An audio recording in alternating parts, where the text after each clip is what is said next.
ডাকতেছেন, সাহাবীরা রে, আমার এই শহীদদেরকে দাফন করে দাও, শর্ত হলো গোসল দিও না, রক্তমাখা জামা কাপড়গুলো পাল্টাইও না, এই রক্তমাখা জামা সহ দাফন করে দাও। হাসরের ময়দানে আমি নবী এই শহীদগুলো লইয়া আল্লাহর আরশের কিনারে যাইয়া দাঁড়াবো, দেখাবো আমার উম্মতের মতো কেউ নিয়ে আল্লাহকে পাওয়ার জন্য এইভাবে কষ্ট করেছে।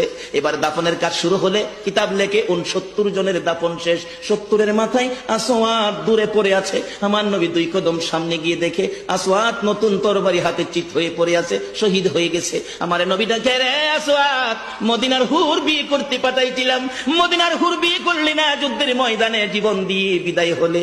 আসওয়াদ রে, নতুন তরবারিটা হাতে রে। আসওয়াদ একজন সাহাবী বলেন, হুজুর বিয়ের বাজার করতে এসে আপনি যুদ্ধে গেছেন, খবর পাইয়া বিয়ের বাজারের টাকা দিয়ে যুদ্ধের বাজার করেছে, আসওয়াদ শহীদ হয়েছে। আমার নবী ডাকে, মাবুদ, আমার আসওয়াদকে তুমি কি দিবা গো আল্লাহ?